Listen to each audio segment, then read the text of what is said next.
اعوذ باللہ من الشیطان الرجیم، بسم اللہ الرحمن الرحیم۔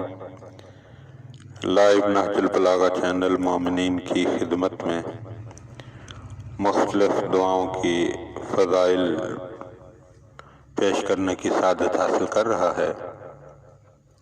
دعائے مجیر، یہ ایک دعائے بلند مرتبہ جناب رسول خدا صلی اللہ علیہ وآلہ وسلم سے روایت کی گئی ہے، جسے حضرت جبرائیل امین علیہ السلام رسول اللہ صلی اللہ علیہ وآلہ وسلم کے لیے اس وقت لائے جب آپ مقام ابراہیم میں نماز پڑھ رہے تھے۔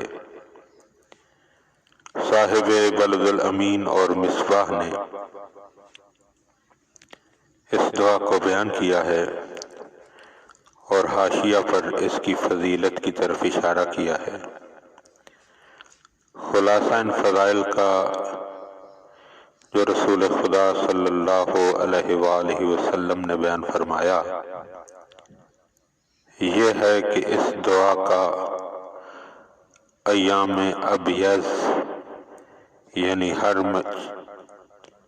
چاند کے مہینے کی 13، 14 اور 15 میں پڑھنا گناہوں کی بخشش کا سبب ہوتا ہے، اگرچہ وہ گناہ قطرہائے باران اور درختوں کے پتوں کے برابر اور ریگہائے صحرا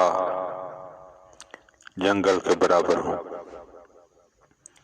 اور مریض کے شفا یاب ہونے اور قرض ادا ہونے اور تونگری و خوشحالی کے لیے اور غم و اندوہ کے دور ہونے کے لیے اس دعا کا پڑھنا بہت مفید ہے، اور وہ دعا یہ ہے۔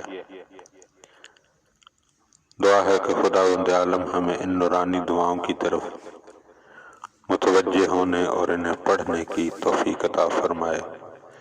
اللہم صلی علی محمد و آل محمد وعجل فرج آل محمد۔